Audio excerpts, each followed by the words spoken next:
بسم اللہ الرحمن الرحیم۔ السلام علیکم۔ میں یتیم تھی۔ چچا نے مجھ سے جان چھڑانے کے لیے میری شادی کر دی۔ میرا شوہر شادی کے ہفتے بعد ہی پردیس چلا گیا اور اس کے جانے کے اگلے دن بعد ہی دیور ایک خط لے کر میرے پاس آیا اور کہنے لگا، بھائی نے جاتے ہوئے آپ کو طلاق دے دی۔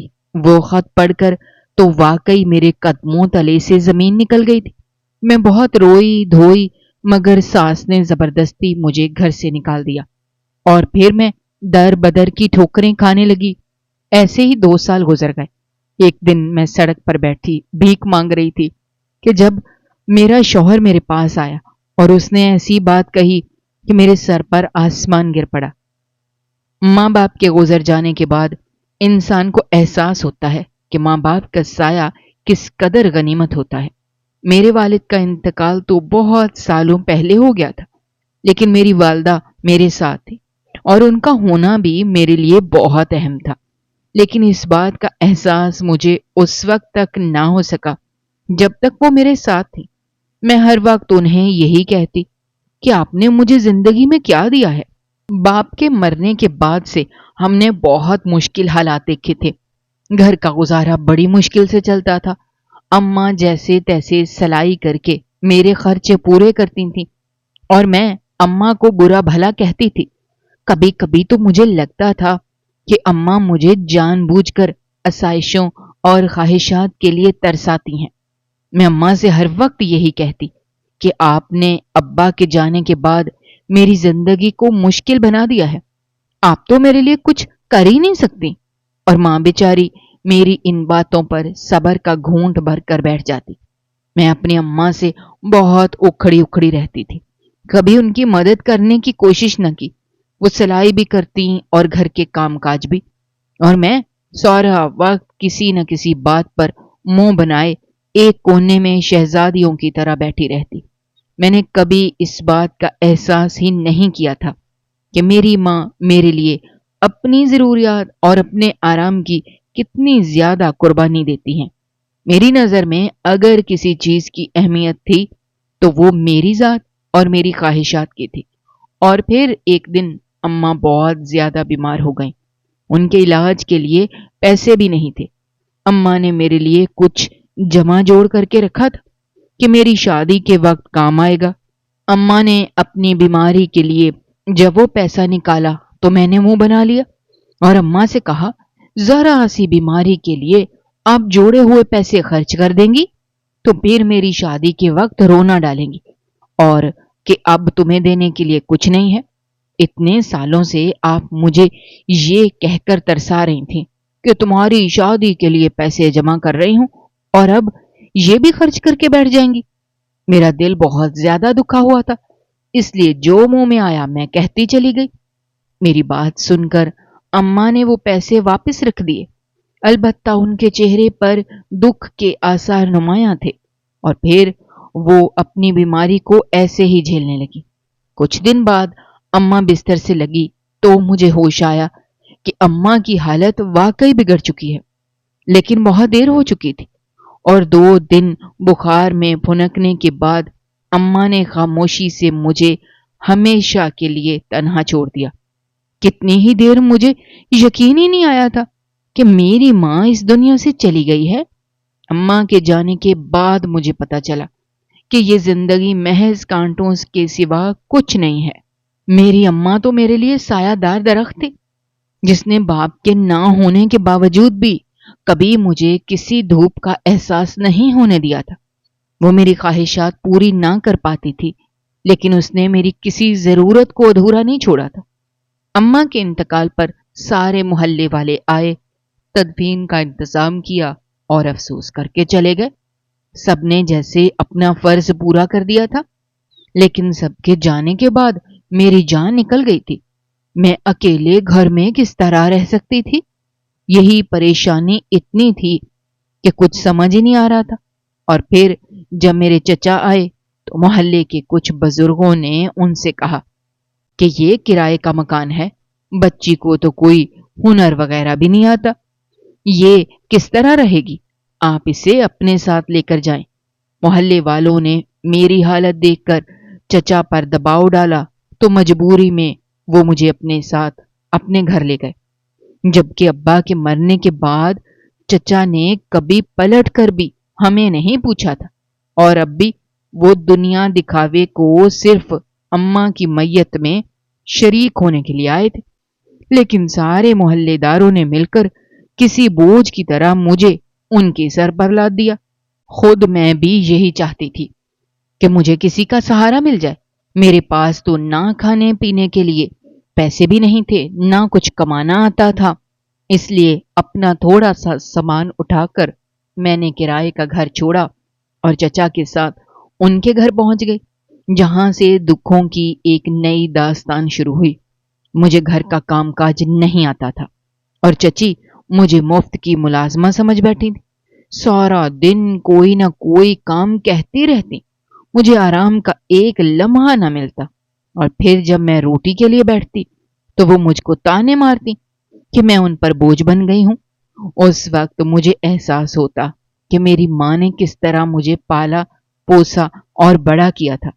کبھی یہ نہیں جتایا تھا کہ ان کے پاس پیسے نہیں ہیں یا پھر وہ بہت مشکل سے کماتی ہیں، بلکہ میں تو جب بھی ناراض ہوتی اماں میرے منہ میں اپنے ہاتھ سے نوالا ڈالتی تھی۔ کبھی اماں نے مجھے یہ احساس نہیں کرایا تھا کہ ہمارے ساتھ ابا کا سہارا نہیں ہے۔ روکھی سوکھی سہی لیکن عزت سے ہم گزار رہے تھے، اور اب میں سب کچھ چھوڑ چھاڑ کر بالکل مختصر سا سامان یہاں لائی تھی، اور ساتھ وہ پیسے تھے جو میں نے اماں کے علاج پر نہیں لگنے دیے تھے۔ باقی جو بھی فرنیچر تھا اسے بیچ کر چچا نے پیسے اپنی جیب میں ڈال لیے تھے۔ مجھے اس گھر آئے ہفتہ بھی نہیں گزرا تھا کہ ایک روز چچی نے مجھے ڈنڈے سے خوب مارا، کیونکہ مجھ سے کانچ کا ایک گلاس ٹوٹ گیا تھا۔ میرا سارا جسم نیلا ہو گیا تھا، اور پھر اس رات میں ان پیسوں کو مٹھی میں دبا کر خوب روئی جن سے میں نے اماں کا علاج نہ ہونے دیا تھا۔ کاش کہ میں اماں کا علاج ہونے دیتی تو آج میری ماں میرے ساتھ ہوتی اور میں یوں دنیا والوں کے ظلم و ستم کا شکار نہ ہوتی۔ اب یہ چند پیسے میرے کسی کام کے نہیں تھے۔ میں نے ان پیسوں کو واپس ایسے ہی ڈبے میں بند کر کے رکھ دیا تھا۔ بڑی مشکل سے زندگی کی گاڑی چل پڑی تھی۔ سارا دن میں چچی کی کڑوی کسیلی باتوں اور ان کی مار پیٹ کو برداشت کرتے ہوئے نوکرانیوں کی طرح کام کرتی تھی، لیکن پھر چچا کے بیٹے کی نظر مجھ پر خراب ہونے لگی تو میرے لیے گزارا کرنا بہت مشکل ہو گیا۔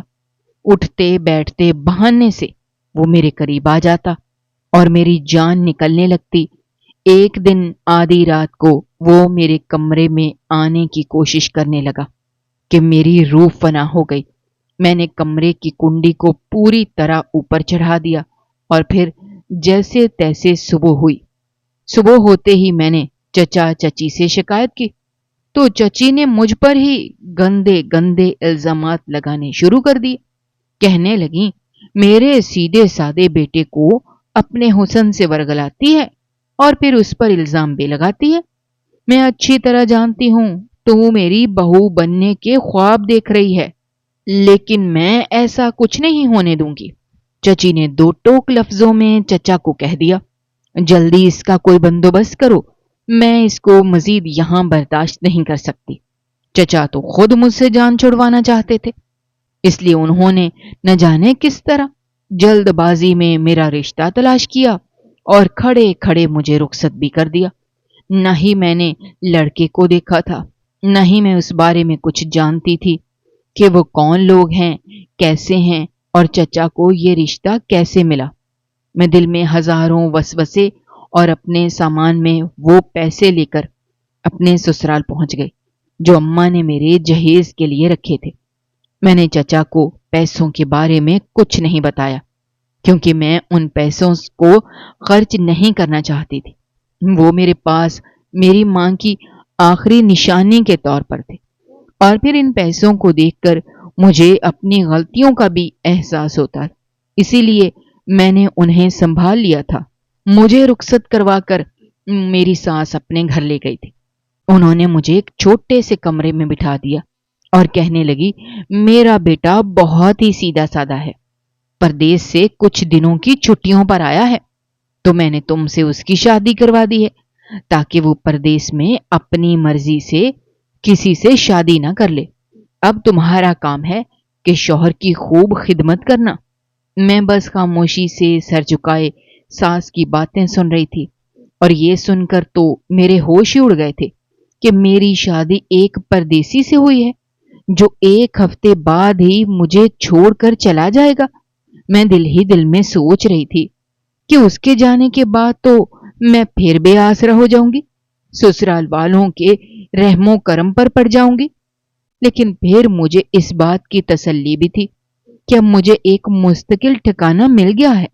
شادی کی رات میرا شوہر رضوان کمرے میں آیا تو اسے دیکھ کر مجھے کچھ تسلی ہوئی، کیونکہ وہ ایک اچھا خاصا پڑھا لکھا انسان تھا، سلجھا ہوا تھا، بہت طریقے اور تمیز سے بات کر رہا تھا مجھ سے۔ میرے بارے میں اس نے بہت کچھ پوچھا تھا اور میں نے دھیرے دھیرے ہر بات سچ سچ اپنے شوہر کو بتا دی تھی۔ میری بات سن کر اس نے میرا ہاتھ پکڑا اور کہنے لگا اب فکر نہ کرنا، تم میری بیوی ہو، میں تمہارا بہت خیال رکھوں گا۔ اور پھر اس نے میرے ساتھ ایک نئی زندگی کی شروعات کی تھی۔ رضوان کا ساتھ پا کر میں بہت خوش تھی، لیکن 2 دن بعد ہی مجھے احساس ہو گیا تھا کہ اس گھر میں بھی میری وہی حیثیت ہے جو چچا کے گھر میں تھی۔ میری ساس مجھ سے اتنے کام کروانے لگی تھی کہ میں تھک کر چور ہو جاتی، اور پھر جب رضوان میرے پاس آتے تو مجھ میں اتنی بھی ہمت نہ ہوتی کہ میں ان کے ساتھ کچھ محبت کے لمحات گزار پاتی۔ رضوان کو بھی اس بات کا اندازہ تھا، مگر نہ جانے کیوں وہ بالکل خاموش تھے۔ انہوں نے میرے حق میں ایک لفظ بھی نہیں کہا تھا۔ اور پھر ایسے ہی ہفتہ گزر گیا اور وہ مجھے چھوڑ کر پردیس کے لیے روانہ ہو گئے۔ ان کے جانے کے بعد میں ساری رات روتی رہی تھی، کیونکہ مجھے معلوم تھا کہ اب آنے والی زندگی کتنی مشکل ہوگی، لیکن یہ معلوم نہیں تھا کہ میری زندگی پوری طرح جہنم بن جائے گی۔ اگلی ہی صبح میرے کمرے کا دروازہ بجا، اور جیسے ہی میں نے دروازہ کھولا تو سامنے میرا دیور کھڑا تھا۔ اس نے مجھے کمرے سے باہر بلایا تو میں جلدی سے پوری طرح دوپٹہ لپیٹ کر باہر چلی گئی۔ میرے دیور نے ایک کاغذ میری طرف بڑھایا اور کہنے لگا بھائی نے ایئرپورٹ پر یہ کاغذ دیا تھا کہ میں آپ کو دے دوں۔ میں نے حیرت سے پوچھا اس میں کیا ہے؟ تو جو بات اس نے کہی وہ سن کر تو میرے سر پر آسمان گر پڑا۔ کہنے لگا بھائی نے آپ کو طلاق دے دی ہے، وہ یہ شادی کرنا ہی نہیں چاہتے تھے، اماں کے مجبور کرنے پر وہ راضی ہو گئے تھے، لیکن جاتے جاتے وہ اس رشتے کو ختم کر گئے ہیں۔ اپنے دیور کی بات سن کر مجھے بالکل بھی یقین نہ آیا۔ رضوان نے پورے ایک ہفتے میں کبھی یہ تاثر نہیں دیا تھا کہ میں ان کی مرضی کے بغیر اس گھر میں آئی ہوں، یا پھر وہ اس رشتے کو ختم کرنا چاہتے ہیں۔ میں نے جیسے ہی وہ خط کھول کر پڑھا، اس میں لکھا تھا میں پردیس میں شادی کر چکا تھا، یہ شادی میں نے اماں کی خوشی کے لیے کی ہے، لیکن اب میرا پلٹ کر واپس آنے کا کوئی ارادہ نہیں ہے، اسی لیے جاتے جاتے تمہیں طلاق دے رہا ہوں۔ خط پڑھنے کے بعد میں چکرا کر بے ہوش ہو گئی تھی، اور جب مجھے ہوش آیا تو میری ساس میرے سر پر کھڑی تھی، غصے سے کہنے لگی چلو اب اپنا سامان اٹھاؤ اور یہاں سے نکلو۔ میں نے روتے ہوئے کہا میں کہاں جاؤں گی، میرا کوئی ٹھکانہ نہیں ہے۔ اب تو میں چچا کے گھر بھی نہیں جا سکتی تھی، کیونکہ ان کے بیٹے کی نیت کا مجھے اچھی طرح اندازہ تھا، اور پھر اپنی چچی کی فطرت کا بھی علم تھا۔ میری ساس کہنے لگی جہاں جانا ہے جاؤ، لیکن اب تمہارا ہم سے کوئی واسطہ نہیں ہے، میرے بیٹے نے میری عزت پہلے ہی خاک میں ملا دی ہے، اب میں طلاق یافتہ بہو کو اپنے گھر تو نہیں بٹھا سکتی۔ اور پھر میری ساس نے میرا وہی مختصر سا سامان اٹھا کر مجھے گھر سے باہر پھینک دیا۔ میں روتے دھوتے یہاں وہاں بھٹکنے لگی، کوئی آسرا نظر نہیں آ رہا تھا، میری حالت بہت خراب تھی۔ میں ایسے ہی فٹ پاتھ پر بیٹھ گئی، وہاں کچھ عورتیں بیٹھ کر بھیک مانگ رہی تھیں۔ ان میں سے ایک نے مجھ سے ہمدردی کی تو پتہ نہیں کیوں، لیکن روتے ہوئے میں نے اس سے اپنی حالت بیان کر دی۔ میری بات سن کر اس نے میرے سر پر ہاتھ رکھا اور کہنے لگی، میری بیٹی بن جا، چل میرے ساتھ، میں اپنی جھونپڑی میں تجھے رکھ لوں گی۔ اس کی بات سن کر مجھے بڑا خوف آیا۔ وہ ایک مانگنے والی عورت جسے میں جانتی بھی نہیں تھی، اور وہ مجھے اپنے ساتھ لے جانے کی بات کر رہی تھی، لیکن اس کی آنکھوں میں بہت اپنائیت تھی، جیسے وہ میرے دکھ کو سمجھتی ہو۔ پھر میرے پاس کوئی اور راستہ بھی نہیں تھا، اسی لیے میں اس کے ساتھ چل پڑی۔ اس نے مجھے اپنی جھونپڑی میں جگہ دی اور میں خاموشی سے وہیں دن گزارنے لگی۔ کچھ دنوں بعد وہ عورت بیمار پڑ گئی۔ وہ بوڑھی تھی، اکیلی تھی۔ اس نے مانگنا چھوڑا تو جھونپڑی کے حالات خراب ہونے لگے، اور پھر میں نے خاموشی سے اس کی جگہ سنبھال لی، اور میں اپنی ماں کی شہزادی سے مانگنے والی بھکارن بن گئی۔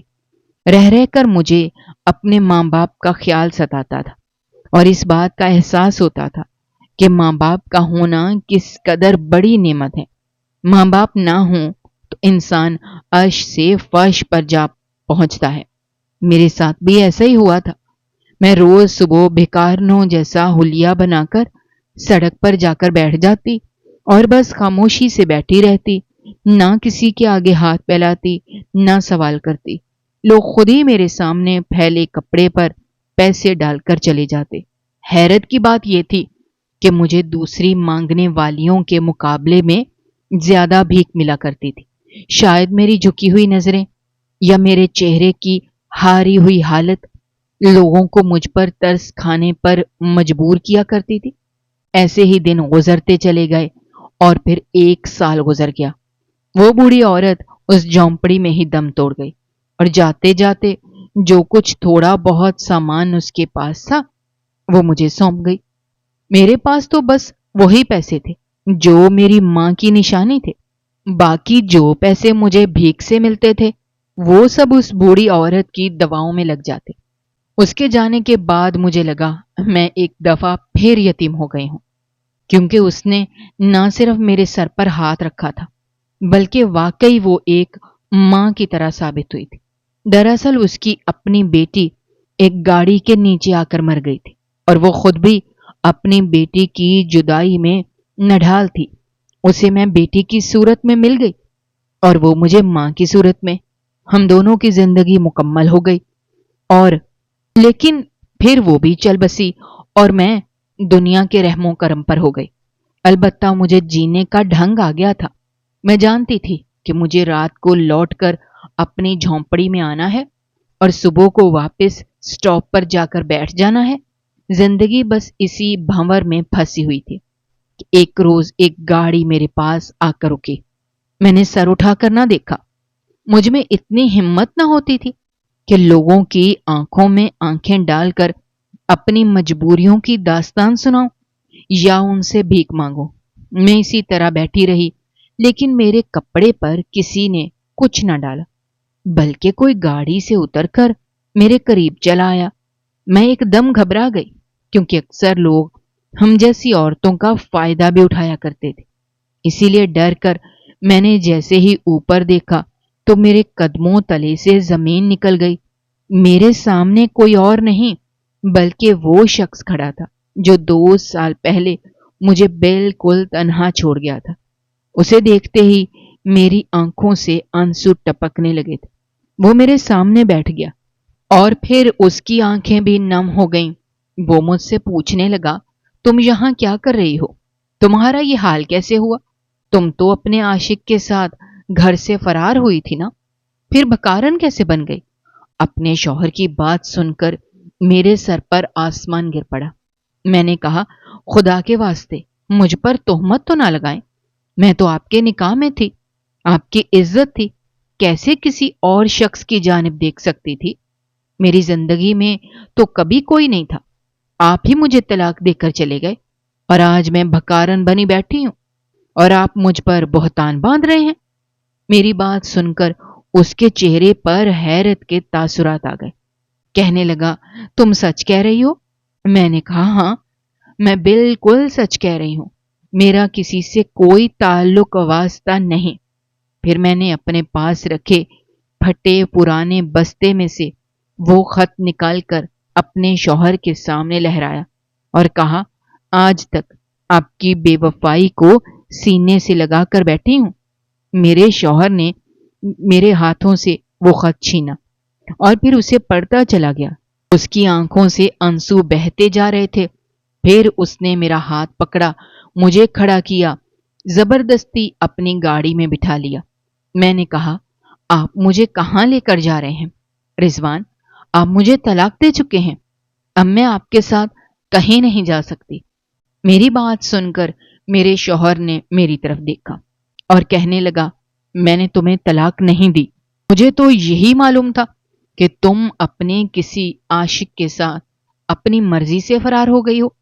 میں تو یہی سمجھتا رہا کہ تم بے وفا ہو۔ اب میرے ساتھ چلو تاکہ سارے قصے کا خلاصہ ہو سکے۔ اور پھر میرا شوہر مجھے اپنے گھر لے گیا، جہاں اس کی اماں اور بھائی بیٹھے ہوئے تھے۔ مجھے دیکھتے ہی ان دونوں کے چہروں کا رنگ بدل گیا۔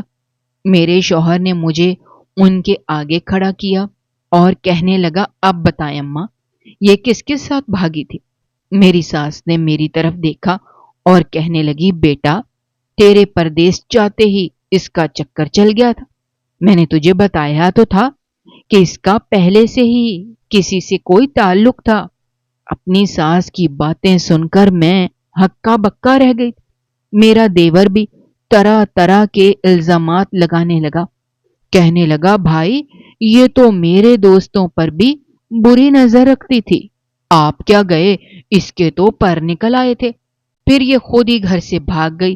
میں نے فوراً انکار کیا اور کہا، خدا کے واسطے جھوٹ نہ بولو، کیا تم لوگوں کو مرنا نہیں ہے؟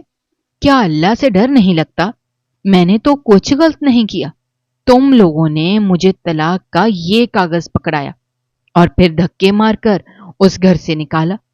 میری ساس نے فوراً مجھے جھٹلانے کی کوشش کی، لیکن میرے شوہر نے غصے میں اپنی اماں کو روک دیا اور کہنے لگا، ماں، خدا کے واسطے اب بس کر دو، کتنا جھوٹ بولو گی، کتنا میری مجبوری اور بے بسی کا فائدہ اٹھاؤ گی؟ میں نے تمہیں اپنی سگی ماں سے زیادہ پیار کیا، تمہارے بچوں کو پالنے کے لیے میں نے پردیس کاٹا، اور تم نے کیا کیا؟ میری بیوی کو ہی اس گھر سے باہر نکال دیا، مجھ سے جھوٹ کہا، میرا گھر میری زندگی برباد کر دی۔ اپنے شوہر کی بات سن کر میں ہکا بکا رہ گئی تھی۔ میرے شوہر نے غصے میں اپنا سامان باندھا اور میرے ساتھ اس گھر سے نکل پڑا۔ اس کی ماں اسے روکتی رہ گئی تھی۔ وہ مجھے لے کر ایک دوسرے فلیٹ میں چلا گیا اور پھر اس نے مجھے اپنی زندگی کی تلخ حقیقت بتائی، جسے سن کر میری جان نکل گئی۔ وہ کہنے لگا کہ میری ماں بچپن میں ہی انتقال کر گئی تھی۔ میرے باپ نے دوسری شادی کی تو میں نے سوتیلی ماں کو سر آنکھوں پر بٹھا لیا، اس کی ہر کڑوی بات کو برداشت کیا، اس کی مار کو سہتا رہا، اپنے سوتیلے بہن بھائیوں کو سینے سے لگایا۔ پھر ان کے مستقبل کی خاطر میری ماں نے زبردستی مجھے پردیس کاٹنے پر مجبور کر دیا۔ پچھلی بار جب میں واپس آیا تو اماں نے خود میری شادی کی بات کی۔ میں حیران ہوا کہ اماں کو میری خوشی کی پرواہ کہاں سے ہو گئی، لیکن پھر مجھے لگا شاید میری پردیس کی کمائی نے ان کا دل بدل دیا ہے۔ پھر میری ماں نے جلد بازی میں تمہیں تلاش کیا اور تم سے میری شادی کروا دی۔ شادی کے وقت جب تم نے مجھے بتایا کہ تم پر کیا کچھ ظلم ٹوٹ چکے ہیں اور تمہارے آگے پیچھے کوئی نہیں ہے، تو میں جان گیا تھا کہ میری ماں تمہیں میرے پیٹھ پیچھے ملازمہ کی طرح رکھے گی، لیکن میں اپنی ماں کے خلاف نہیں جانا چاہتا تھا۔ مجھے اپنی سوتیلی ماں سے بھی بہت محبت تھی، اس کا مجھ پر یہ احسان تھا کہ اس نے میرے مرتے ہوئے باپ کی بہت خدمت کی تھی، اسی لیے میں اس احسان کا بدلہ چکانا چاہتا تھا۔ میں جانتا تھا یہ سب تمہارے ساتھ ظلم ہے، لیکن میں رشتوں کے آگے خاموش رہا۔ اور پھر جب میں پردیس چلا گیا تو ہفتے بعد ہی میری ماں نے بتایا کہ تم اپنے کسی آشنا کے ساتھ بھاگ گئی ہو۔ یہ سن کر میری جان نکل گئی تھی۔ مجھے تو لگا تھا تم میری ماں کی نوکرانی بن کر رہو گی، لیکن میری ماں نے تو تمہارے حوالے سے ایسی بات بتائی کہ میرا واپس آنے کو دل ہی نہیں کیا، اور اب 2 سال بعد میں بہت مجبوری میں لوٹا ہوں، کیونکہ اماں کو بہن کی شادی کرنی تھی اور پیسوں کے ساتھ ساتھ انہیں یہاں کسی کام کے لیے آدمی کی بھی ضرورت تھی۔ چھوٹا بھائی تو میرے پیسوں پر عیش کر کر کے ہڈ حرام بن چکا تھا، اسی لیے میں بہن کی شادی کرانے واپس آیا تھا، اور قسمت نے مجھے تم سے ملوا دیا۔ اگر تم مجھے نہ ملتی اور مجھے یہ سب نہ بتاتی تو شاید میں ساری زندگی تمہیں بے وفا سمجھتا اور تمہارے غم میں گزار دیتا، کیونکہ مجھے تم سے محبت ہو گئی تھی۔ نکاح کے رشتے نے ہم دونوں کو اس طرح باندھا تھا کہ میں کبھی ایک لمحے کے لیے بھی تمہیں فراموش نہیں کر سکا۔ رضوان کی باتیں سن کر میری آنکھوں سے آنسو بہہ رہے تھے۔ کیا کوئی ماں اتنی ظالم بھی ہو سکتی ہے؟ میں تو سوچ بھی نہیں سکتی تھی۔ مجھے رضوان کی بات سن کر اپنے ماں باپ کی اور بھی زیادہ قدر محسوس ہوئی۔ میری ماں نے میرے سر پر دوسرے باپ کا سایہ نہیں پڑنے دیا تھا۔ دوسری شادی کرنا غلط نہیں ہوتا، لیکن آج کے دور میں دوسری ماں یا دوسرا باپ کسی بچے کو اپنا نہیں پاتے۔ یہی رضوان کے ساتھ بھی ہوا تھا۔ رضوان نے مجھے سینے سے لگایا اور اپنی غلطی اور کوتاہیوں کی معافی مانگی۔ اسے اس بات پر افسوس تھا کہ اپنی ماں اور بہن بھائیوں کی فطرت جانتے ہوئے بھی کیوں وہ مجھے ان کے حوالے کر گیا۔ میں نے اور رضوان نے نئی زندگی شروع کر دی۔ رضوان دوبارہ پردیس نہیں گیا تھا، اس نے یہیں نوکری کر لی تھی۔ اللہ تعالیٰ نے ہمیں ایک بیٹا اور ایک بیٹی سے بھی نواز دیا ہے۔ آج میں ایک بہت اچھی زندگی گزار رہی ہوں، لیکن مجھے اپنے ماں باپ بہت یاد آتے ہیں اور اس بات پر بہت پچھتاوا ہوتا ہے کہ میں نے کبھی ان کی قدر نہ کی، اور اس بات کا احساس مجھے اس وقت اور بھی زیادہ ہوا جب میں خود بھی 2 بچوں کی ماں بن گئی۔ مجھے معلوم ہے میرے دل میں اپنی اولاد کے لیے کتنی محبت ہے، حالانکہ میں بھی اپنی ماں کی طرح انہیں ہر قسم کی آسائش نہیں دے سکتی، لیکن دعا مانگتی ہوں کہ انہیں کسی طرح کی کوئی کمی نہ ہو، بالکل اسی طرح جیسے میری ماں میرے حق میں دعائیں مانگا کرتی تھی۔ شاید میری ماں کی ہی کوئی نیکی قبول ہوئی تھی جو مجھے رضوان جیسا ہم سفر ملا تھا، ورنہ شاید میں آج بھی در در کی ٹھوکریں کھا رہی ہوتی۔ میری سب سننے والوں سے یہی گزارش ہے کہ اگر آپ کے ماں باپ زندہ ہیں تو ان کی قدر کریں، ان کی خدمت کریں، ان کا خیال رکھیں، ان کی دعائیں لیتے رہیں، اور اگر وہ اس دنیا سے جا چکے ہیں تو ان کے ایصال ثواب کے لیے کچھ نہ کچھ پڑھ کر انہیں بخشتے رہیں، کیونکہ ماں باپ جیسا اس دنیا میں کوئی اور نہیں ہوتا۔ ہر رشتہ چھوٹ جاتا ہے، لیکن ماں کی ممتا کبھی ختم نہیں ہوتی۔ ماں تو وہ ہستی ہے جو اپنے بچوں کی بقا کی خاطر اپنے آپ کو قربان کر دیتی ہے، اپنا گلا کاٹنے سے بھی نہیں چوکتی۔ خدا را اپنے ماں باپ کا خیال رکھیں۔ ناظرین، مزید اس طرح کی سبق آموز کہانیاں اور واقعات